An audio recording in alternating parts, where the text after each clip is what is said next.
بسم اللہ الرحمن الرحیم والسلام علی من اتبع الہدی۔ ہدایت کی اتباع کرنے والوں کو راحت دو جہاں قرآن چینل کی طرف سے سلام عرض ہے۔ تمام تعریفیں اس پروردگار کے لیے ہیں جس نے انسانوں کی ہدایت کے لیے اپنے انبیاء بھیجے۔ لاکھوں درود و سلام ہوں اپنے نبی اکرم صلی اللہ علیہ وآلہ وسلم اور آپ کی پاک آل پر۔ سامعین کرام، ہمارے آج کے سبق کا موضوع ہے سورہ بقرہ کی آیت نمبر 213۔ تو آئیے پروردگار کے پاک نام سے اپنے سبق کا آغاز کرتے ہیں۔ بسم اللہ الرحمن الرحیم۔ کان الناس امۃ واحدۃ فبعث اللہ النبیین مبشرین ومنذرین وانزل معهم الکتاب بالحق لیحکم بین الناس فیما اختلفوا فیہ وما اختلف فیہ الا الذین اوتوہ من بعد ما جاءتهم البینات بغیا بینہم فہدی اللہ الذین آمنوا لما اختلفوا فیہ من الحق بإذنہ واللہ یہدی من یشاء الی صراط مستقیم۔ ترجمہ: لوگ ایک ہی دین یعنی دین فطرت پر تھے، ان میں اختلاف رونما ہوا تو اللہ نے بشارت دینے والے اور تنبیہ کرنے والے انبیاء بھیجے اور ان کے ساتھ برحق کتاب نازل کی تاکہ وہ لوگوں کے درمیان ان کے امور کا فیصلہ کریں جن میں وہ اختلاف کرتے تھے، اور ان میں اختلاف بھی ان لوگوں نے کیا جنہیں کتاب دی گئی تھی، حالانکہ ان کے پاس صریح نشانیاں آ چکی تھیں۔ یہ صرف اس لیے کہ وہ آپس میں ایک دوسرے پر زیادتی کرنا چاہتے تھے، پس اللہ نے اپنے اذن سے ایمان لانے والوں کو اس امر حق کا راستہ دکھایا جس میں لوگوں نے اختلاف کیا تھا، اور اللہ جسے چاہتا ہے سیدھا راستہ دکھاتا ہے۔ آیت کی تفسیر۔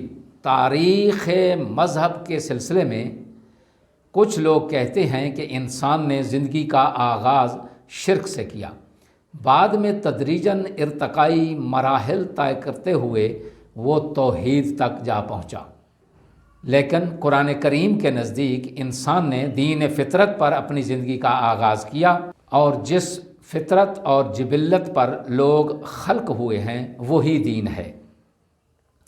چنانچہ سورہ روم میں ارشاد ہوا: فطرت اللہ التی فطر الناس علیہا لا تبدیل لخلق اللہ ذالک الدین القیم۔ ترجمہ اس کا یہ ہے کہ اللہ کی اس فطرت کی طرف جس پر اس نے سب انسانوں کو پیدا کیا ہے، اللہ کی تخلیق میں تبدیلی نہیں ہے، یہی محکم دین ہے۔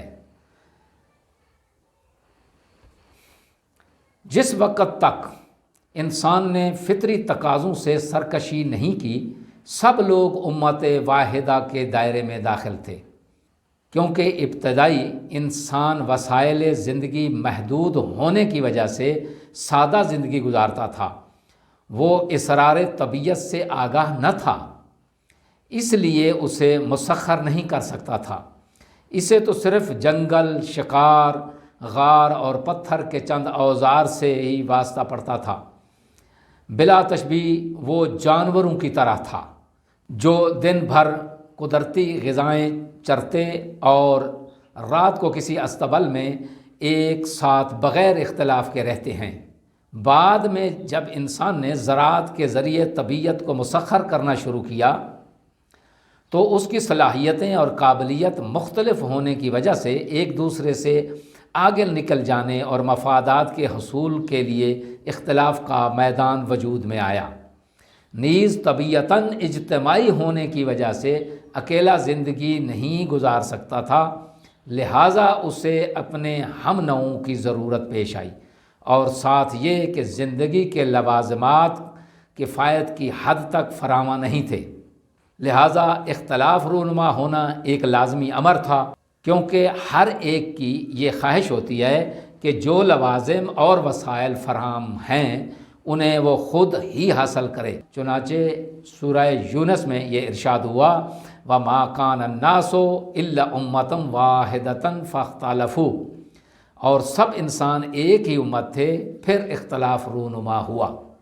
اس فطری اختلاف کی صورت میں اجتماعی عدالت کا قیام ایک ضروری امر تھا، اور اجتماعی عدالت صرف قانون کے زیر سایہ ہی میسر آ سکتی تھی۔ لہٰذا یہاں قانون سازی کا مرحلہ بھی پیش آتا ہے، اور یہ بات قابل توجہ ہے کہ سب سے پہلے دین کی طرف سے قانون سازی ہوئی۔ دینی قوانین کی تقلید کرتے ہوئے دوسروں نے قوانین بنانا شروع کیے۔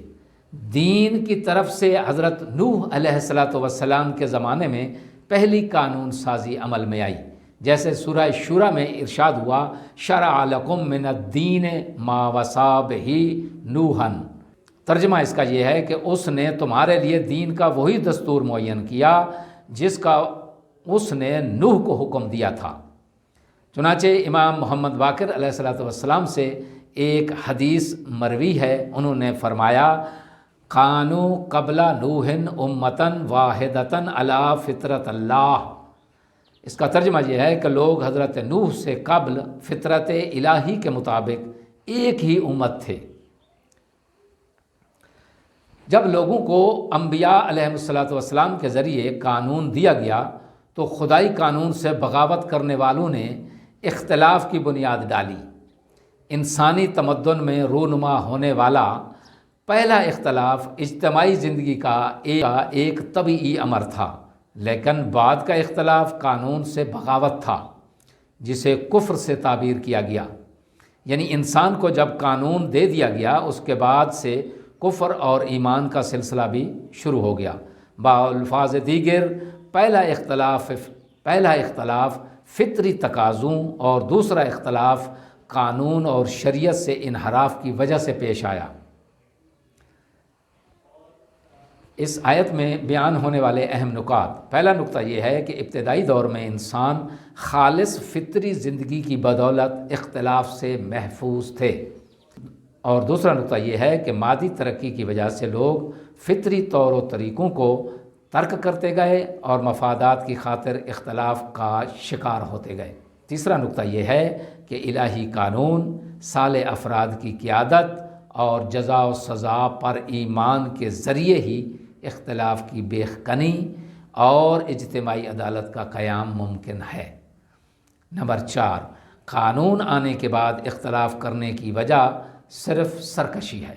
پانچواں نقطہ اس میں یہ ہے کہ قوانین شریعت لوگوں کو فطرت کی طرف لوٹاتے ہیں، لہٰذا شریعت کا باغی فطرت کا باغی کہلائے گا۔ دعا ہے کہ خداوند عالم ہمیں الہی قوانین کی پابندی کرنے کی توفیق عطا فرمائے اور صالح افراد کی قیادت اور ان کے ساتھ منسلک رہنے کی توفیق عطا فرمائے۔ سامعین سے گزارش ہے کہ احکام خداوندی کو کما حق ہو اپنے حلقہ احباب اور اپنے رشتہ داروں میں اور اپنے اہل و عیال میں اس کو پھیلائیں۔ وآخر دعوانا ان الحمدللہ رب العالمین۔